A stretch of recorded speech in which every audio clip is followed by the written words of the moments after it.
नमस्कार सर्वांना. राष्ट्रीय घडामोडी यामधला आपला हा 5वा टप्पा आहे. 2024 मधल्या काही राष्ट्रीय घडामोडी ज्या घडलेल्या आहेत हा एक टप्पा आणि कदाचित याच्यानंतर आणखी एक टप्पा आपल्याला अभ्यासायला मिळेल. म्हणजे एकूण 6 ते 7 टप्पे आपल्याला अभ्यासायला मिळतील. मग राष्ट्रीय घडामोडींवरील काही क्वेश्चन्स तुम्हाला दिले जातील सोडवण्यासाठी. तेवढे क्वेश्चन्स आणि या राष्ट्रीय घडामोडी सगळ्या केल्या की मग राष्ट्रीय घडामोडींवर जर एखादा प्रश्न आला तर तो आपल्याला नक्की सोडवता येणार आहे.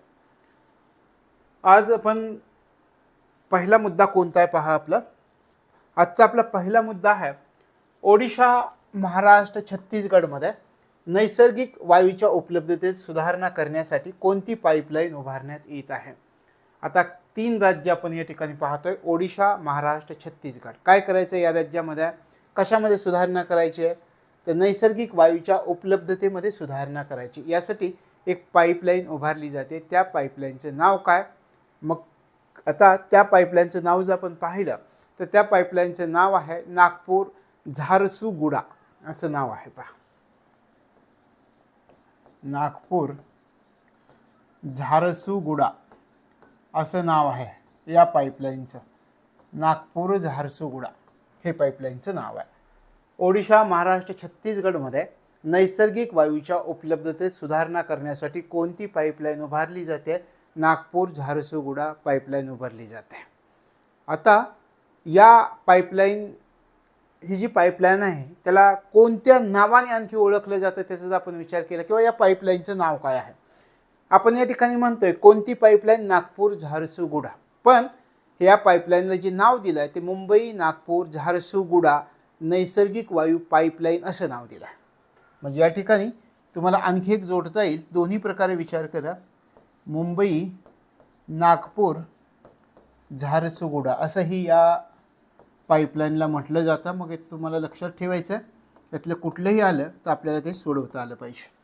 तशा प्रकारे ओडिशा, महाराष्ट्र, छत्तीसगडमध्ये नैसर्गिक वायूच्या उपलब्धतेत सुधारणा करायची ही पाईपलाईन उभारली जाते, हे लक्षामध्ये ठेवायचे. आता या ठिकाणी आपण उल्लेख केला नागपूर झारसुगुडा पाईपलाईन. तर ह्या पाईपलाईनची लांबी किती आहे याचा पण आपल्याला विचार करावा लागेल. तर या पाईपलाईनची लांबी 692 किलोमीटर आहे. 692 किलोमीटर. आपल्या देशाच्या पंतप्रधानांनी नरेंद्र मोदींनी या पाईपलाईनची पायाभरणी केलेली आपल्याला दिसून येते. लक्षात आलं. आणि मग काय होईल, ही जर पाईपलाईन उभारली तर आपण म्हणतोय तसं या 3 राज्यांमध्ये म्हणजे ओडिशा, महाराष्ट्र आणि छत्तीसगड या राज्यांमध्ये नैसर्गिक वायूच्या उपलब्धतेत सुधारणा होणार आहे. लक्षात आलं. तशा प्रकारची ही पाईपलाईन महत्त्वाची आहे, हे लक्षामध्ये ठेवायचं. पुढे जाऊयात. मार्तंड सूर्य मंदिर कोणत्या ठिकाणी चर्चेत आहे. मार्तंड सूर्य मंदिर हे चर्चेमध्ये आहे. तर ते कोणत्या ठिकाणी आहे हे आपल्याला माहिती असणं गरजेचं आहे. काश्मीर खोऱ्यामध्ये हे अनंतनाग जवळ. काश्मीर खोरे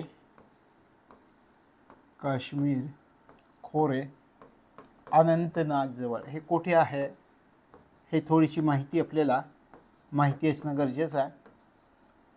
अनंतनाग जवळ हे मार्तंड सूर्य मंदिर आहे. आता हे सूर्य मंदिराचा जर आपण विचार केला, याच्या इतिहासाचा जर विचार केला तर 8व्या शतकामध्ये बांधलेले हे मंदिर आहे. आणि या मंदिराचं वैशिष्ट्य काय आहे, त्याच्यामध्ये ज्या वास्तुकलेचं मिश्रण दिसून येतं त्याच्यामध्ये काश्मीरी वास्तुकला आहे, गुप्त, चीनी, गांधार, रोमन आणि ग्रीक अशा प्रकारे विविध वास्तुशैलींचं मिश्रण या मंदिरामध्ये दिसून येत आहे. लक्षात आलं. तशा प्रकारे हे मार्तंड सूर्य मंदिर सध्या चर्चेमध्ये आहे.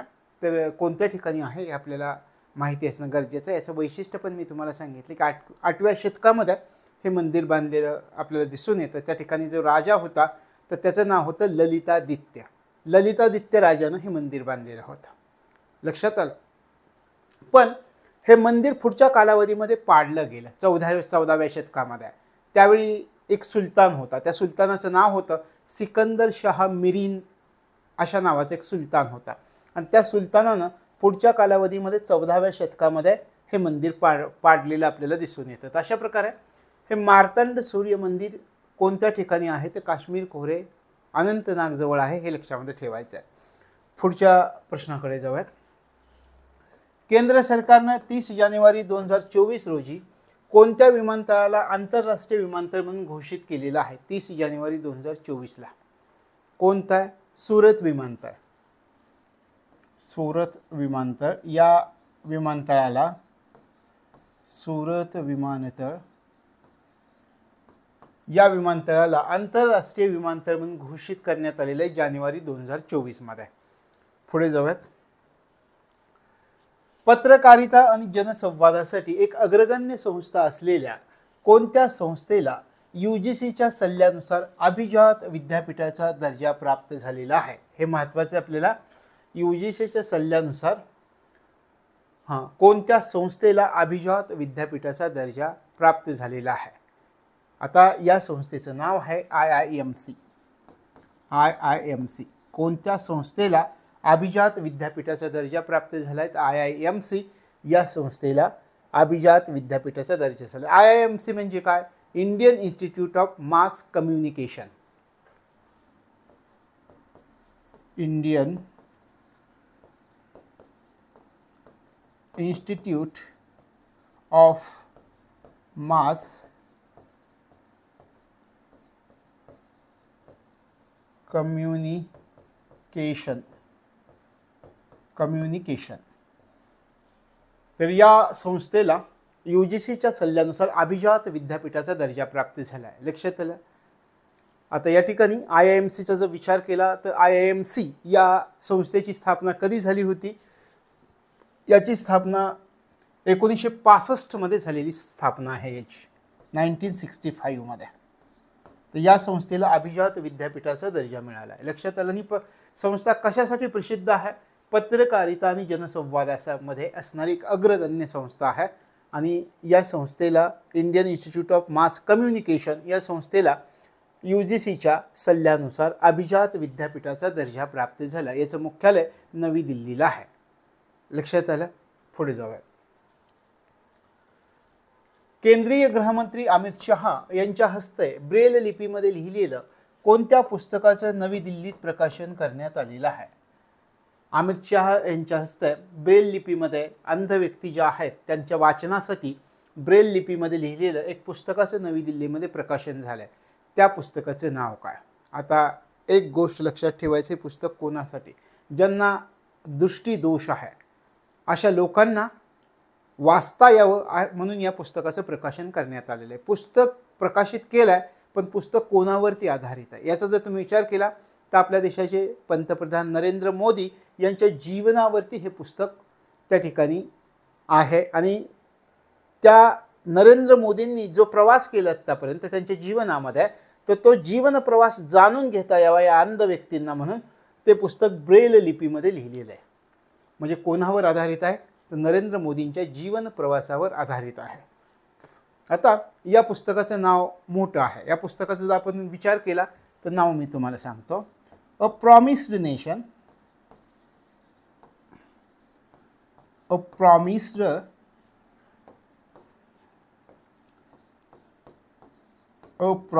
नेशन हे तुमच्या नोटबुकमध्ये किंवा तुमच्या समोर जर नोट्स असतील तर त्या नोट्समध्ये सुद्धा हे अंडरलाईन करून ठेवा. A promised nation. Honourable Shri Narendra Modi. Shri Narendra Modi. आणि पुढचा आहे the maker of new India. पुस्तकाचं नाव काय पहा? The maker of new India. Maker of new India. तर हे आहे पुस्तकाचं नाव. केंद्रीय गृहमंत्री अमित शहा यांच्या हस्ते ब्रेल लिपीमध्ये लिहिलेलं एका पुस्तकाचं नवी दिल्लीमध्ये प्रकाशन झालं आहे. ते पुस्तक नरेंद्र मोदी यांचा जो जीवन प्रवास आहे त्या जीवन प्रवासावर आधारित आहे. तो जीवन प्रवास अंध व्यक्तींना, दृष्टीदोष असणाऱ्या व्यक्तींना जाणून घेता यावा म्हणून हे पुस्तक ब्रेल लिपीमध्ये लिहिलेलं आहे. पुस्तकाचं नाव काय आहे? या ठिकाणी आपण पाहिलं की promised nation, honourable Shri Narendra Modi, the maker of new India असं या पुस्तकाचं नाव आहे. लक्षात आलं. आणि हे पुस्तक कोणी प्रकाशित केलं आहे हे पण आपल्याला एखाद्या विधानामध्ये विचारलं तर ते पण माहिती असणं गरजेचं आहे. VRL लॉजिस्टिक लिमिटेड यांनी प्रकाशित केलं आहे. VRL लॉजिस्टिक लिमिटेड यांनी हे पुस्तक प्रकाशित केलं आहे. लक्षात आलं. ब्रेल लिपीमध्ये लिहिलेलं पुस्तक अमित शहा यांच्या हस्ते नवी दिल्लीमध्ये याचं प्रकाशन करण्यात आलेलं आहे. हे लक्षामध्ये ठेवायचं. आपण पुढे जाऊयात. कोणत्या राज्य सरकारनं रस्ते अपघात रोखण्यासाठी रस्ता सुरक्षा दल सुरू केलेला आहे? रस्ते अपघात रोखण्यासाठी काय सुरू केलंय? रस्ता सुरक्षा दल. पंजाब राज्यानं हे सुरू केलं आहे. पंजाब राज्यानं रस्ता सुरक्षा दलाची रचना केली आहे, स्थापना केली आहे किंवा निर्मिती केली आहे. हे लक्षामध्ये ठेवायचं आहे. पुढे जाऊयात.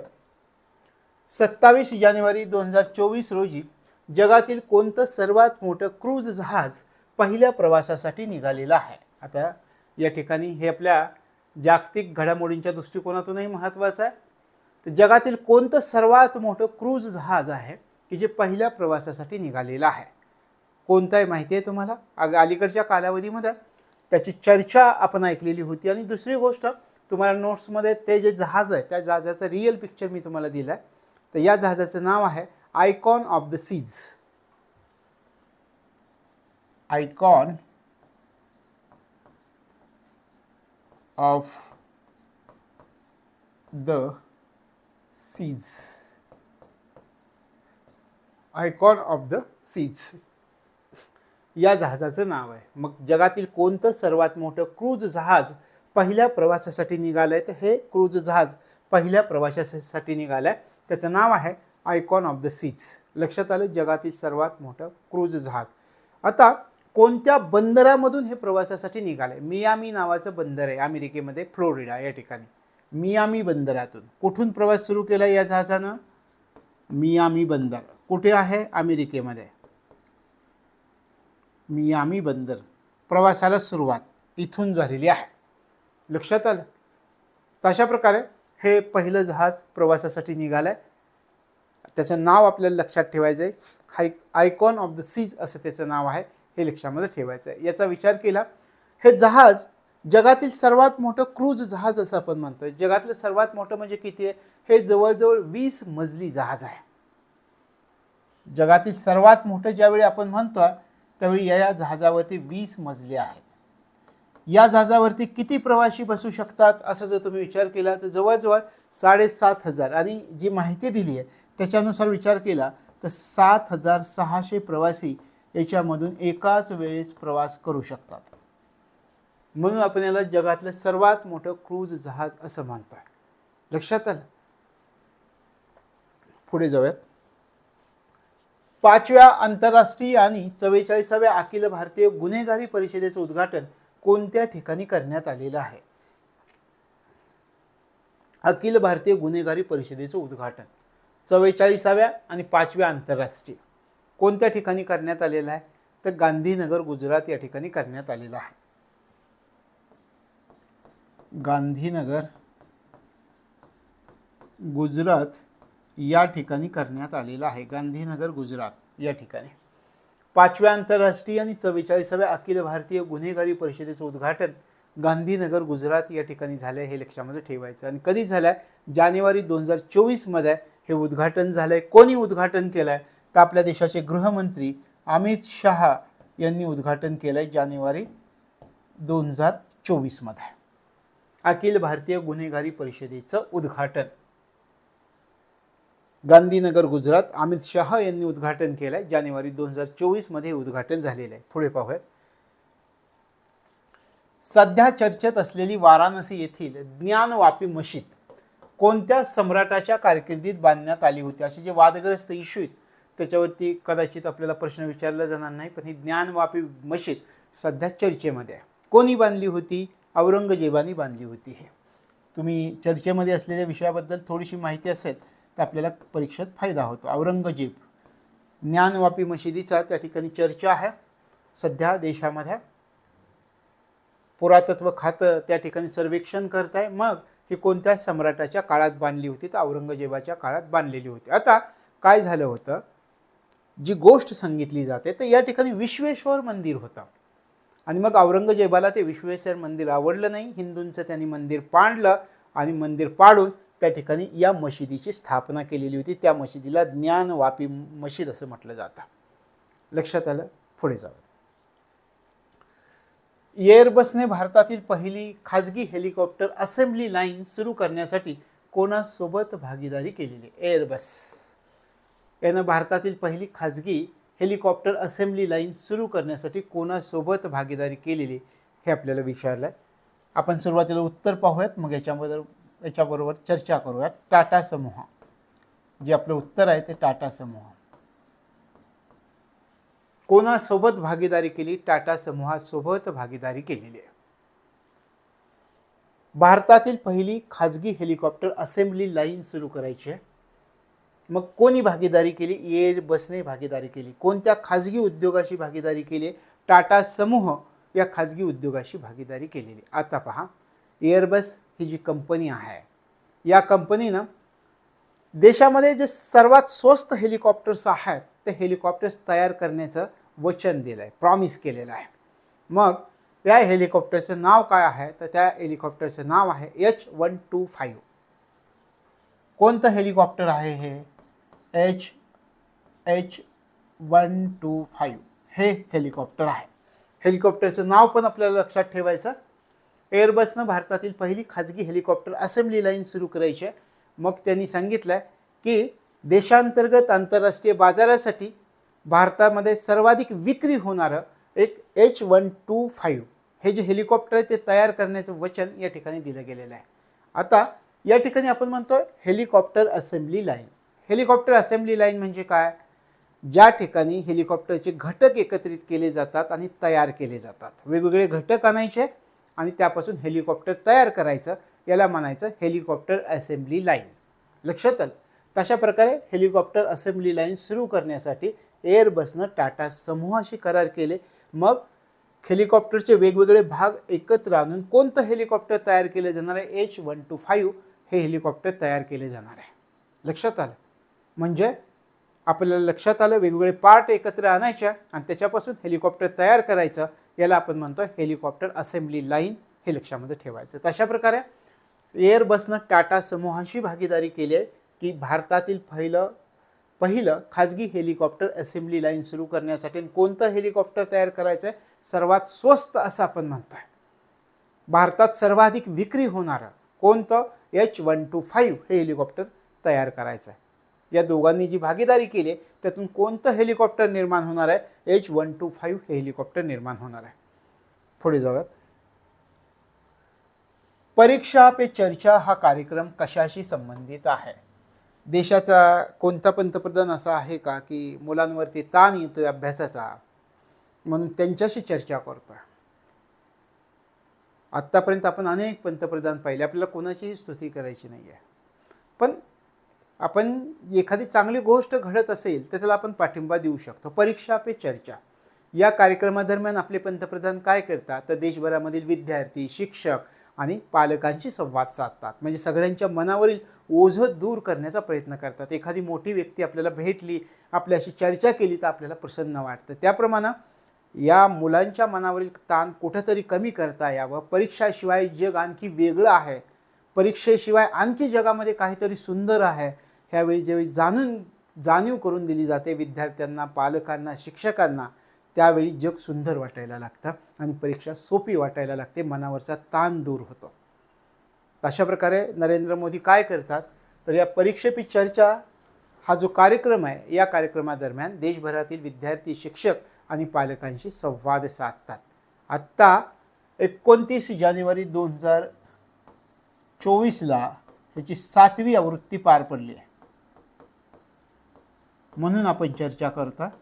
7वी आवृत्ती ह्याची पार पडलेली आहे 29 जानेवारी 2024 मध्ये. कधी कार्यक्रम हा सुरू केला गेलेला होता? दरवर्षी हा कार्यक्रम केला जातो. परीक्षांच्या कालावधीमध्ये मुलांच्या मनावरील ताण दूर करण्यासाठी हा कार्यक्रम केला जातो. हा कार्यक्रम कधीपासून सुरू झाला आहे? 2018 पासून सुरू झाला.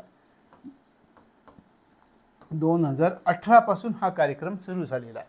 तशा प्रकारे परीक्षा पे चर्चा हा कार्यक्रम कशाशी संबंधित आहे? आपण चर्चा केला की देशभरामधील विद्यार्थी, शिक्षक, पालक यांच्याशी संवाद साधून त्यांच्या मनावरील ताण, त्यांच्या मनावरील ओझं दूर करण्याशी संबंधित हा कार्यक्रम आहे. लक्षात आलं. आणि हा कार्यक्रम कुठे पार पडला तर नवी दिल्लीमधील भारत मंडपम या ठिकाणी हा कार्यक्रम पार पडला. आपण उल्लेख केल्याप्रमाणे मग कुठले तर बोर्ड किंवा तुमच्या नीटच्या परीक्षा याच्या संबंधित चर्चा केली जात आहे आणि तणावमुक्त होऊन ह्या परीक्षा कोणत्या पद्धतीने दिल्या जाव्यात याच्यावरती काही टिप्स शेअर केले जातात. तशा प्रकारचा हा कार्यक्रम आहे. पुढे जाऊयात. केंद्रीय पर्यटन मंत्रालयानं भारत पर्व कार्यक्रम कोणत्या उद्देशानं आयोजित केले? भारत पर्व कार्यक्रमाबद्दल तुम्ही ऐकले का? कशाबद्दल? भारत पर्व कार्यक्रम कोणत्या उद्देशानं आयोजित केला गेलेला आहे? आपली भारतीय संस्कृती, आपला भारतीय वारसा याची ओळख आपल्याला करून द्यायची आहे संपूर्ण जगाला. मग लोकांना भारतीय संस्कृती, भारतीय वारशाची ओळख करून देण्यासाठी भारत पर्व कार्यक्रम आपल्या देशामध्ये सुरू करण्यात आलेला आहे. लक्षात आलं. भारत पर्व कार्यक्रम म्हटलं की आता तुम्हाला आठवेल की भारतीय संस्कृती, भारतीय वारसा याची ओळख आपल्याला लोकांना करून द्यायची. आता आधुनिक युगातली जी मुलं आहेत तर वाचनाची आवड किती आहे हे खूप महत्त्वाचं आहे. आणि त्याच्यामधून भारतीय संस्कृतीबद्दल माहीत नसताना, भारतीय वारसाबद्दल माहीत नसताना आपण आपल्याच देशावरती टीका करत बसतो. बऱ्याचदा असं होतं. मग ही ओळख करून देता आली पाहिजे. यासाठी भारत पर्व कार्यक्रम सुरू करण्यात आलेला आहे. लक्षात आलं. भारतीय संस्कृती आणि वारसा, भारतीय संस्कृती व वारसा यांची ओळख करून देणे, यांची ओळख करून देणे या उद्देशानं भारत पर्व कार्यक्रम सुरू करण्यात आलेला हे लक्षामध्ये ठेवायचं आहे. कधी पार पडला भारत पर्व कार्यक्रम? जानेवारी 2024 मध्ये पडला आहे. आता या कार्यक्रमाचा जर विचार केला तर जवळजवळ 23 ते 31 जानेवारी 2024 दरम्यान हा कार्यक्रम पार पडला आहे. 23 ते 31 जानेवारी 2024 ह्या कार्यक्रमाची कधी सुरुवात झाली होती? भारत पर्व कार्यक्रमाची 2016 मध्ये या कार्यक्रमाची सुरुवात झालेली होती. आणि आत्ताचा कार्यक्रम जो पार पडला आहे अलीकडच्या कालावधीमध्ये तो जानेवारी 2024 मध्ये पार पडला हे लक्षामध्ये ठेवायचं आहे. आपला प्रजासत्ताक दिन साजरा झाला. प्रजासत्ताक दिनाच्या उत्सवाचा एक भाग म्हणून हा कार्यक्रम आयोजित केला गेलेला आपल्याला दिसून येतो. लक्षात आलं. तशा प्रकारे हा कार्यक्रम दरवर्षी साजरा केला जातो हे लक्षामध्ये ठेवायचं आहे. आपण पुढे जाऊयात. भारत पर्व कार्यक्रम तुमच्या लक्षात आला. 21 जानेवारी 2024 रोजी राष्ट्रीय कौशल्य प्रशिक्षण संस्थेचे उद्घाटन कोणत्या शहरामध्ये करण्यात आलेलं आहे? नॅशनल स्किल ट्रेनिंग इन्स्टिट्यूटचं उद्घाटन झालं 21 जानेवारी 2024 मध्ये. ते कोणत्या शहरामध्ये करण्यात आलं हे आपल्याला विचारलं आहे. आता याच्यामध्ये 4 ऑप्शन्स तुम्हाला ओळखता येत आहेत का? पहा. तिरुवनंतपुरम, कालचेच ऑप्शन्स देऊयात. नवी दिल्ली, त्याच्यानंतर बेंगळुरू, त्याच्यानंतर हैदराबाद. कोठे पार पडला आहे? राष्ट्रीय कौशल्य प्रशिक्षण संस्थेचं उद्घाटन कोणत्या शहरामध्ये झालं? हैदराबाद शहरामध्ये झालं. हैदराबाद महत्त्वाचा प्रश्न. ह्या प्रश्नावरती थोडंसं स्टार करून ठेवा की आपल्या देशामध्ये 21 जानेवारी 2024ला राष्ट्रीय कौशल्य प्रशिक्षण संस्थेचं उद्घाटन कोणत्या शहरामध्ये करण्यात आलेलं आहे? तर हैदराबाद शहरामध्ये करण्यात आलं आहे. आपल्या देशाच्या केंद्रीय पर्यटन मंत्र्यांनी हे उद्घाटन केलं आहे. तुम्हाला माहिती आहे केंद्रीय पर्यटन मंत्री कोण आहेत? किशन रेड्डी हे आपल्या देशाचे पर्यटन मंत्री आहेत आणि या पर्यटन मंत्र्यांनी हे उद्घाटन केलं आहे राष्ट्रीय कौशल्य प्रशिक्षण संस्थेचं. आता राष्ट्रीय कौशल्य प्रशिक्षण संस्था काय उपलब्ध करून देणार आहे? विविध आता विचार करा. ही संस्था काय उपलब्ध करून देणार आहे? आपल्या देशातील विविध महिला आहेत, आपण म्हणूयात महिला. त्या महिलांना, आपल्या देशातील विविध महिलांना काय उपलब्ध करून दिले जाणार आहे? अल्पकालीन आणि दीर्घकालीन कौशल्य अभ्यासक्रम उपलब्ध करून दिला जाणार आहे. अल्पकालीन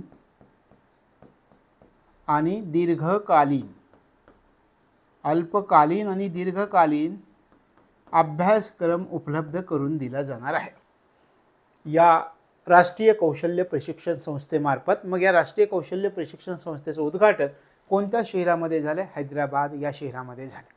लक्षात आलं? पुढे जाऊया. यानंतरचा प्रश्न पहा. आपला प्रश्न आहे, डॉक्टर बाबासाहेब आंबेडकर यांचा जगातील सर्वात उंच पुतळा कोणत्या शहरामध्ये उभारण्यात आलेला आहे? कोणत्या शहरामध्ये उभारण्यात आलेला आहे? जगातील सर्वात उंच पुतळा. आता या ठिकाणी सुरुवातीला कोणत्या शहरामध्ये, किती उंच आहे, कोणत्या मैदानामध्ये उभारला गेला आहे, पुतळ्याचं लोकार्पण कोणी केलं आहे, कोणाच्या हस्ते झालं आहे, हे सगळ्या गोष्टी आपण याच्यामध्ये पाहूयात. सुरुवातीला कोणत्या शहरामध्ये? विजयवाडा शहरामध्ये. पहिला प्रश्न आपण पाहूयात. विजयवाडा. विजयवाडा शहरामध्ये. विजयवाडा शहर कोणत्या राज्यात आहे? आंध्र प्रदेश राज्यामध्ये आहे. विजयवाडा शहरामध्ये उभारण्यात आलं. विजयवाडा शहर आंध्र प्रदेश राज्यामध्ये आहे. ठीक आहे. किती उंचीचा पुतळा आहे त्याचा आता आपण विचार करूयात. किती उंचीचा पुतळा याचा जर आपण विचार केला तर या ठिकाणी 206 फूट उंची सांगितली जाते. पण ती उंची कशी आहे पहा. त्याचं व्यासफीट 81 फूट आहे. व्यासफीट जे आहे ते 81 फूट आहे. आणि पुतळ्याची जी उंची आहे ती पुतळ्याची उंची 125 फूट आहे. पुतळा 125 फूट. म्हणजे दोन्हींची मिळून जर विचार केला, व्यासपीठासह पुतळ्याची उंची, दोन्हींची मिळून उंची किती? 206 फूट. 206 फूट होत आहे का पहा. 206 फूट. म्हणजे आता या ठिकाणी तुम्हाला लक्षात काय ठेवायची, प्रत्यक्षात व्यासपीठास व्यतिरिक्त पुतळ्याची उंची किती आहे? व्यासपीठा व्यतिरिक्त पुतळ्याची उंची 125 फूट आहे. व्यासपीठासह पुतळ्याची उंची किती आहे? 206 फूट आहे. या पुतळ्याला नाव सुद्धा दिलं गेलेलं आहे. काय नाव दिलं या पुतळ्याला? या पुतळ्याला सामाजिक न्यायाचा पुतळा असं नाव दिलेलं आहे. सामाजिक न्यायाचा पुतळा या ठिकाणी घेऊयात आपण. सामाजिक न्यायाचा पुतळा. Statue of social justice. Statue of social justice असं याला म्हटलं जातं. नाव काय? सामाजिक न्यायाचा पुतळा. आता हा पुतळा जो आपण एकूण व्यासपीठासह 200 फूट किंवा व्यासपीठा व्यतिरिक्त 125 फूट म्हणतोय, तर जगामध्ये सर्वात उंच जे 50 पुतळे आहेत त्या 50 पुतळ्यांमध्ये या पुतळ्यानं स्थान मिळवलेलं हे लक्षामध्ये ठेवायचं आहे. आता हा पुतळा ज्या मैदानात उभारला गेला त्या मैदानाचा जर तुम्ही विचार केला तर त्या मैदानाचं नाव आहे स्वराज मैदान. कोणत्या मैदानामध्ये उभारण्यात आलेला आहे? स्वराज मैदान. आणि या स्वराज मैदानामध्ये हा जो पुतळा उभारण्यात आला तिथून पुढं या स्वराज मैदानाला काय नाव देण्यात आलेलं आहे? तर डॉक्टर बाबासाहेब आंबेडकर स्वराज मैदान असं त्याला म्हटलं जाणार आहे. तशा प्रकारे ही माहिती लक्षामध्ये ठेवायची. बाबासाहेब आंबेडकरांचा जगातील सर्वात उंच पुतळा कोणत्या शहरामध्ये उभारला गेला आहे? विजयवाडा आंध्र प्रदेश.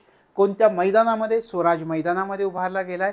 आता स्वराज मैदानाचं नाव बदललं आहे. स्वराज मैदानाला आता कोणत्या नावाने ओळखलं जाईल? डॉक्टर बाबासाहेब आंबेडकर स्वराज मैदान म्हणून त्याला ओळखलं जाईल. हा पुतळा उभारला आहे. त्याने जगातल्या पहिल्या 50 पुतळ्यांमध्ये स्थान मिळवलं आहे असंही आपण पाहिलं. पुतळ्याची एकूण उंची आपण पाहिली. एकूण व्यासपीठासह 206 फूट, व्यासपीठा व्यतिरिक्त 125 फूट.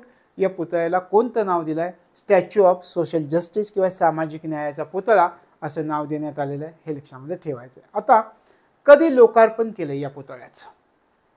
या पुतळ्याचं लोकार्पण कधी केलं याचा जर तुम्ही विचार केला तर 19 जानेवारीला केलं. 19 जानेवारी 2024 मध्ये या पुतळ्याचं लोकार्पण. कोणी लोकार्पण केलंय? आंध्र प्रदेशाचे तत्कालीन मुख्यमंत्री होते जगन मोहन रेड्डी यांनी या पुतळ्याचं लोकार्पण केलेलं होतं. तर अशा प्रकारे हा जगातील सर्वात उंच पुतळा मात्र आपल्याला लक्षात ठेवावा लागेल. त्याची उंची लक्षात ठेवावी लागेल. त्याचं नाव लक्षात ठेवावं लागेल. कोणत्या मैदानात उभारला ते पण आपल्याला लक्षामध्ये ठेवावं लागेल. पुढे जाऊयात. 19 जानेवारी 2024 रोजी कोणत्या राज्य सरकारनं जात गणनेला सुरुवात केलेली आहे?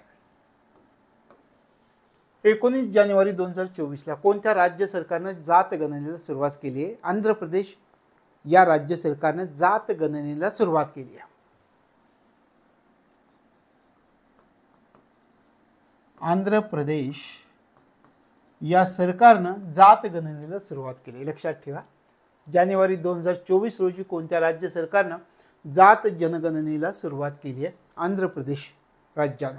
आता याच्या अगोदर कोणी जात गणना केली होती? बिहार राज्यानं.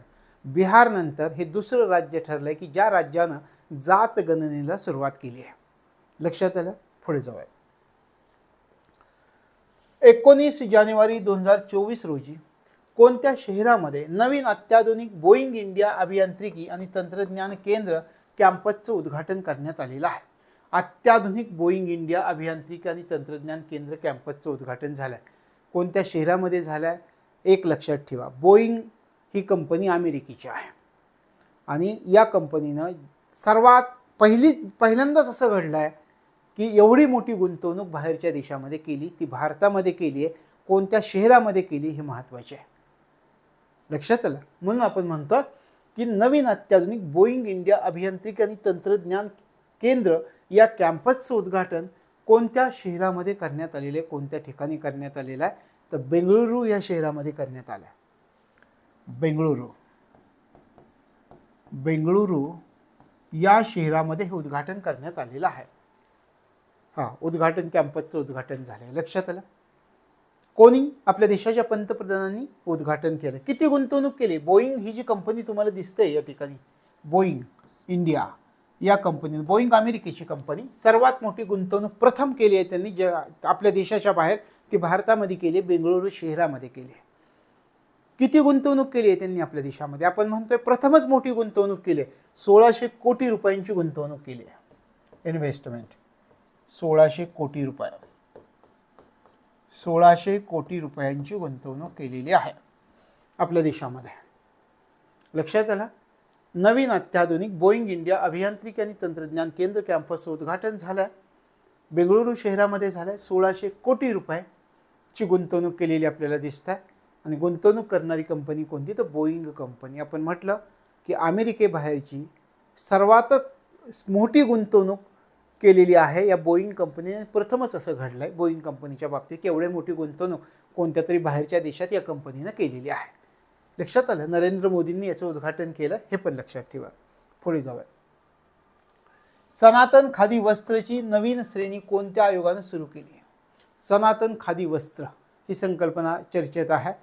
तर त्याची एक नवीन श्रेणी, या कपड्यांची एक नवीन श्रेणी कोणत्या आयोगानं सुरू केले? तर आपल्या खादी आणि ग्रामोद्योग आयोगानं सुरू केली आहे. खादी व ग्रामोद्योग आयोग या आयोगानं सुरू केलेली आहे. खादी व ग्रामोद्योग आयोग.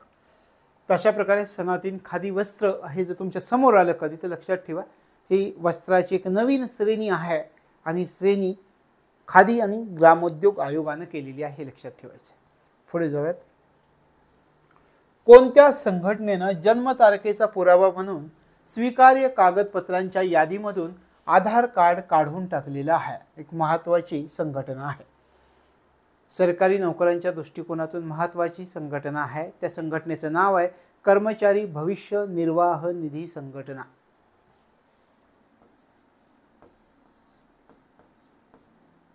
कर्मचारी भविष्य निर्वाह निधी संघटना. कर्मचारी भविष्य निर्वाह निधी संघटना. तर या संघटनेनं जन्मतारखेचा पुरावा म्हणून स्वीकार्य कागदपत्रांच्या यादीतून आधार कार्ड काढून टाकलेले लक्षामध्ये ठेवायचे. निर्णय लागू झाला आहे. कधीपासून निर्णय लागू झाला आहे हा? तर 16 जानेवारी 2024 पासून हा निर्णय लागू झालेला आहे. आधार कार्ड स्वीकार्य कागदपत्रांच्या यादीमधून या संघटनेनं काढून टाकले जन्मतारखेचा पुरावा म्हणून. पुढे जाऊयात. भारतातील पहिला राष्ट्रीय महामार्ग स्टील स्लॅग रोड विभागाचे उद्घाटन करण्यात आलं. हा विभाग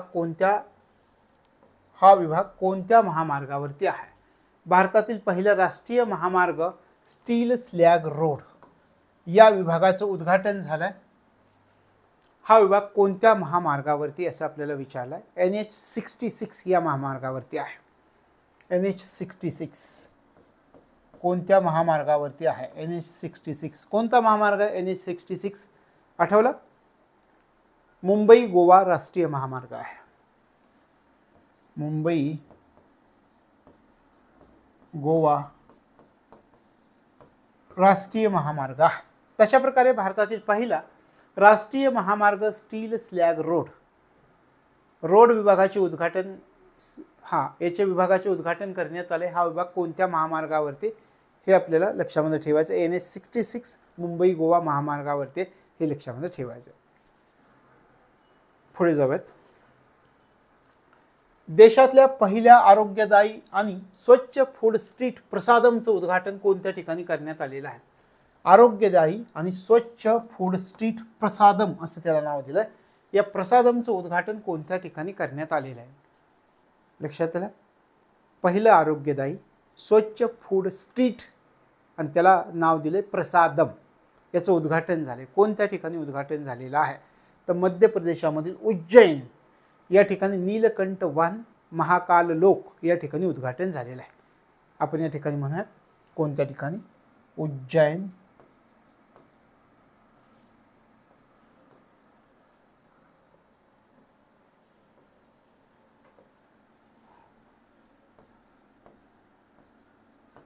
उज्जैन MP हे डायरेक्ट आपलं लोकेशन आपल्याला सांगता येईल उज्जैन मध्य प्रदेश, पण त्या ठिकाणी आणखी उज्जैनच्या जवळचं एक स्थान आहे, त्याला नीलकंठ वन असं म्हटलं जातं। नीलकंठ वन आहे या ठिकाणी। आणि आणखी एक सांगितलंय महाकाल लोक जे येईल तुम्हाला परीक्षेमध्ये ऑप्शन ते ओळखण्यासाठी मी तुम्हाला सांगतो। तर हे स्वच्छ फूड स्ट्रीट प्रसादम हे काय आहे हे पहिल्यांदा लक्षात ठेवा। देशातील पहिलं आरोग्यदायी आणि स्वच्छ फूड स्ट्रीट याला नाव दिले प्रसादम आणि ते कोणत्या ठिकाणी आहे? उज्जैन MP नीलकंठवन महाकाल लोक या ठिकाणी हे आहे। याचं उद्घाटन झाले जानेवारी 2024 मध्ये। आणि सगळ्यात महत्त्वाचा आपण हा मुद्दा का पाहिला? त्याचं उद्घाटन कोणी केलंय? केंद्रीय आरोग्य आणि कुटुंब कल्याण मंत्र्यांनी याचं उद्घाटन केलं आहे। म्हणून आपल्यासाठी महत्त्वाचं आहे प्रसादम ही संज्ञा कशाशी संबंधित आहे? याच्याशी संबंधित आहे। कोण आहेत आपल्या देशाचे केंद्रीय आरोग्य आणि कुटुंब कल्याण मंत्री? डॉक्टर मनसुख मांडविया यांनी उद्घाटन या ठिकाणी केलेलं आहे।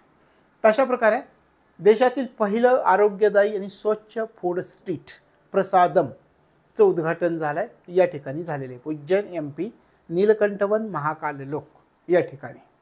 पुढे जाऊयात। देशातील उच्च शिक्षणातील नोंदणीचं एकूण प्रमाण 2030 पर्यंत किती टक्क्यांपर्यंत नेण्याचं उद्दिष्ट केंद्र सरकारने ठेवलेलं आहे? देशातील उच्च शिक्षणामधील नोंदणीचं प्रमाण 2030 पर्यंत न्यायचं आहे। उच्च शिक्षण महत्त्वाचं उद्दिष्ट सरकारने आखलंय।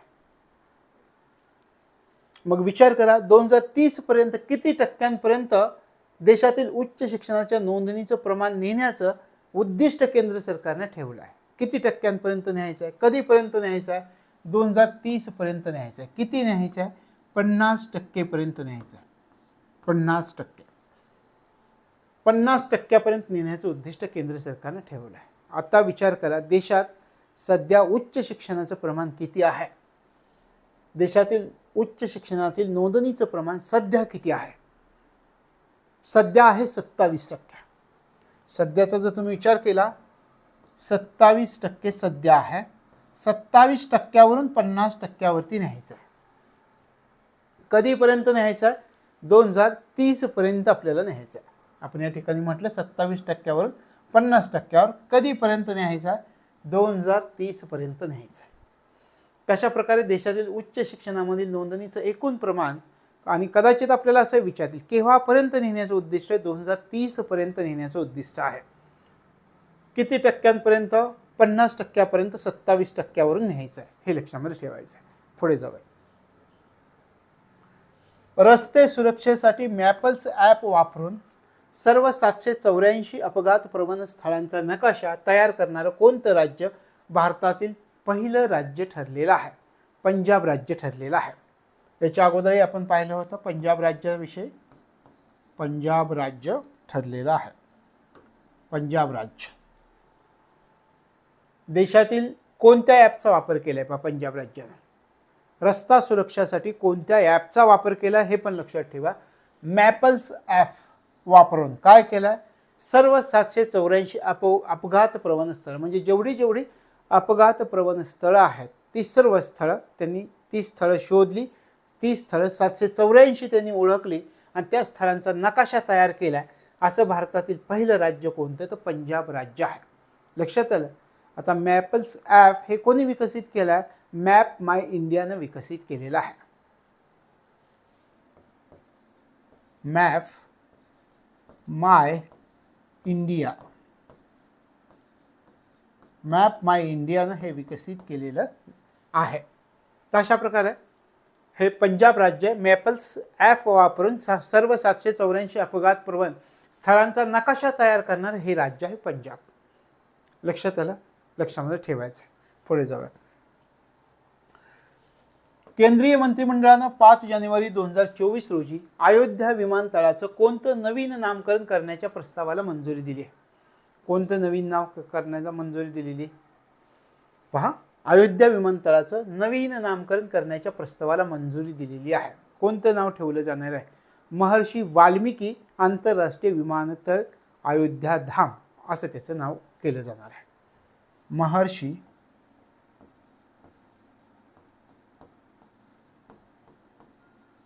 वाल्मिकी यांच्या नावावरून विमानतळाला नाव दिलेलं आहे आंतरराष्ट्रीय विमानतळ.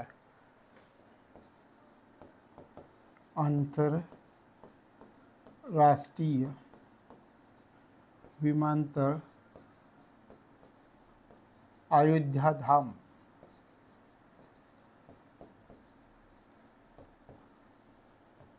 अयोध्या धाम. तशा प्रकारे अयोध्या विमानतळाचं कोणतं नवीन नामकरण करण्याच्या प्रस्तावाला मंजुरी दिली? तर फक्त महर्षी वाल्मिकी हे लक्षामध्ये ठेवलं तरी चालेल. आणि या ठिकाणी आपण एक उल्लेख पण पाहतोय, आंतरराष्ट्रीय विमानतळ म्हटलंय म्हणजे याला आंतरराष्ट्रीय विमानतळाचा दर्जा पण दिलेला आहे. लक्षात आलं. पुढे जाऊयात.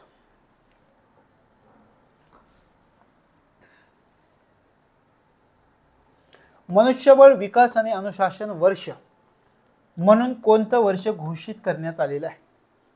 Year of human resource development and discipline.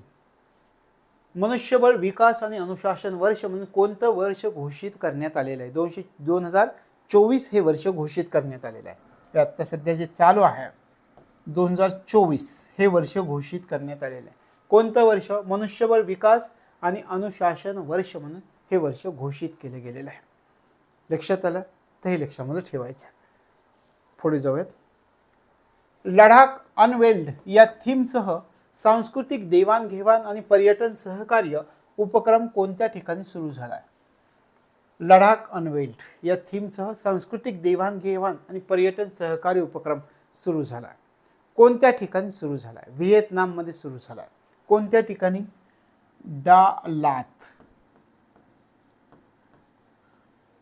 Vietnam. या ठिकाणी सुरू झाला.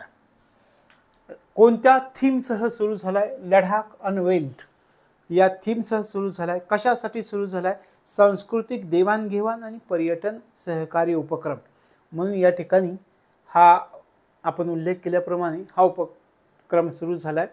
आणि कोठे सुरू झालाय? तर डा लात, व्हिएतनाम या ठिकाणी सुरू झालाय. लक्षात आलं. पुढे जाऊया. कोणती कंपनी PLI ऑटो योजनेसाठी पात्र ठरणारी पहिली भारतीय ई स्कूटर कंपनी बनलेली आहे? कोणती कंपनी PLI ऑटो योजनेसाठी पात्र ठरणारी पहिली भारतीय ई स्कूटर कंपनी ठरलेली आहे? कोणती कंपनी ठरलेली आहे? ओला इलेक्ट्रिक ही कंपनी ठरलेली आहे. ओला इलेक्ट्रिक ही कंपनी ठरलेली आहे. आपण काय म्हणतो PLI ऑटो योजनेसाठी. आता PLI म्हणजे काय त्याचा पण विचार करूयात आपण.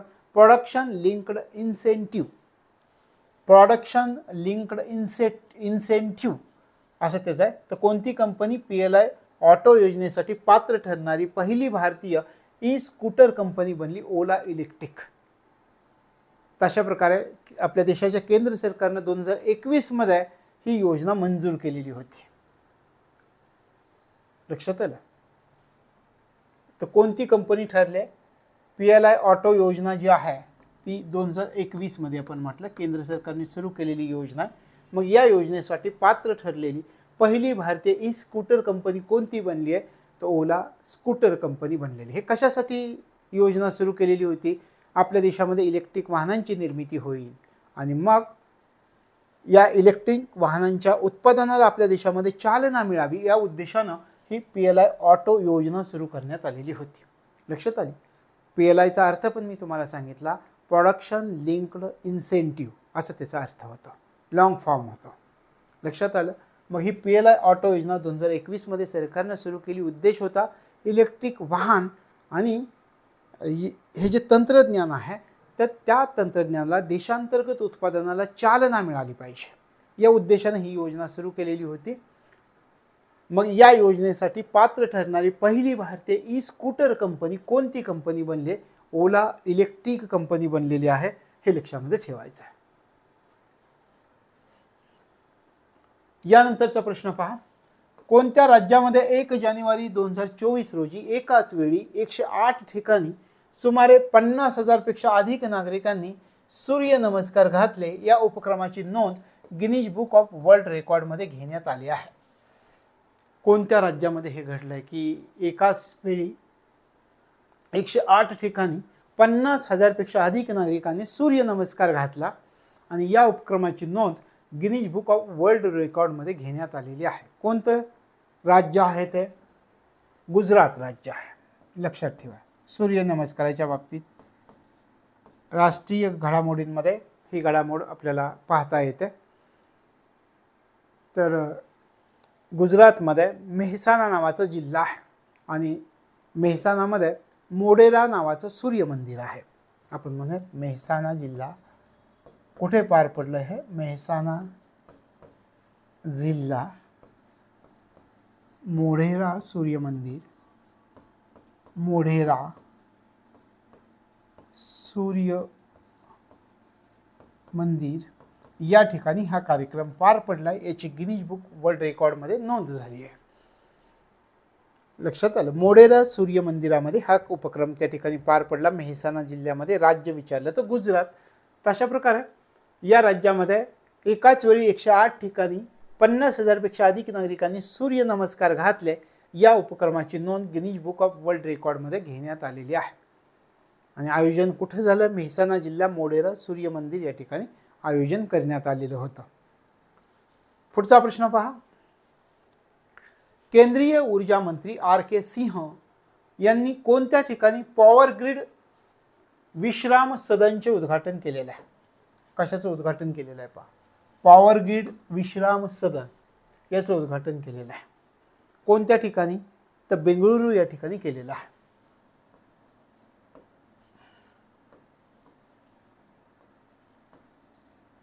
बेंगळुरू या ठिकाणी उद्घाटन केलेलं आहे. हे लक्षामध्ये ठेवायचं आहे. पुढे जाऊयात. ओडिशाचे मुख्यमंत्री नवीन पटनायक यांनी 1 जानेवारी 2024 रोजी कोणत्या शहरांना जोडणाऱ्या राज्याच्या पहिल्या मेट्रो रेल्वे प्रकल्पाची पायाभरणी केलेली आहे? ओडिशाचे मुख्यमंत्री नवीन पटनायक यांनी 1 जानेवारी 2024ला कोणत्या शहरांना जोडणाऱ्या राज्याच्या पहिल्या मेट्रो रेल्वे प्रकल्पाची पायाभरणी करण्यात आलेली आहे? कोणत्या शहरांना? भुवनेश्वर आणि कटक शहरांना. भुवनेश्वर व कटक या शहरांना जोडणाऱ्या, भुवनेश्वर व कटक या शहरांना जोडणाऱ्या. लक्षात आलं. 1 जानेवारी 2024 रोजी कोणत्या शहरांना जोडणाऱ्या राज्याच्या पहिल्या मेट्रो रेल्वे प्रकल्पाची पायाभरणी ओडिशामध्ये झाली आहे? फक्त लक्षात ठेवायचे, पाठ करू नका. आहे पुढे जाऊयात. कोणत्या ठिकाणी असलेल्या महादेवाच्या मंदिरात कन्नड आणि संस्कृतमध्ये लिहिलेला इसवी सन 10व्या शतकातील कदंब काळातील एक शिलालेख सापडला आहे? कोणत्या ठिकाणी असलेल्या महादेवाच्या मंदिरात कन्नड आणि संस्कृतमध्ये लिहिलेला इसवी सन 10व्या शतकातील कदंब काळातील एक शिलालेख सापडलेला आहे? काकोडा या ठिकाणी. काकोडा या ठिकाणी ते मंदिर आहे. काकोडा, गोवा. काकोडा, गोवा. काकोडा, गोवा. ते या ठिकाणी ते मंदिर आहे. 10व्या शतकातील कदंब काळातील एक शिलालेख त्या ठिकाणी सापडलेला आहे. पुढे जाऊयात. केंद्र सरकारनं कोणत्या राज्याला 274 सौर ग्रीड उभारण्यासाठी 81 कोटी रुपयांचा निधी मंजूर केला आहे? सौर ग्रीड उभारण्यासाठी निधी मंजूर केला आहे केंद्र सरकारने. कोणत्या राज्याला मंजूर केला आहे? त्रिपुरा राज्याला मंजूर केलेला आहे. त्रिपुरा राज्याला हे मंजूर केलेलं आहे. केंद्र सरकारने कोणत्या राज्याला 274 सौर ग्रीड उभारण्यासाठी 81 कोटी रुपयांचा निधी मंजूर केला? त्रिपुरा राज्याला मंजूर केलेला, हे लक्षामध्ये ठेवायचं आहे. पुढच्या प्रश्नाकडे जाऊयात. 29 डिसेंबर 2023 रोजी कोणत्या राज्य सरकारनं वृद्धापकाळ निवृत्ती वेतनासाठी पात्रता वय 60 वरून 50 वर आणलं आहे? महत्त्वाचा प्रश्न आहे. 29 डिसेंबर 2023 ला कोणत्या राज्य सरकारनं वृद्धापकाळ निवृत्ती वेतनासाठी पात्रता वय 60 वरून 50 वर आणलेलं आहे? कोणत्या राज्याने आणलेलं आहे? झारखंड राज्याने आणलं आहे. झारखंड या राज्याने आणलेला आहे. लक्षात आलं? पुढे जाऊयात. आजचा आपला हा शेवटचा प्रश्न आहे.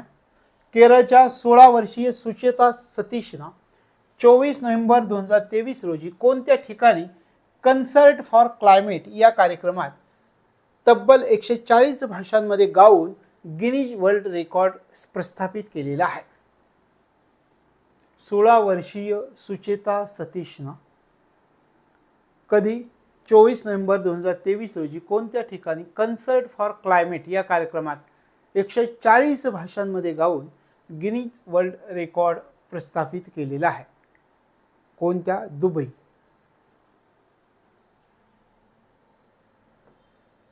दुबई. दुबई. कोणत्या ठिकाणी? दुबई या ठिकाणी हा कार्यक्रम झाला होता.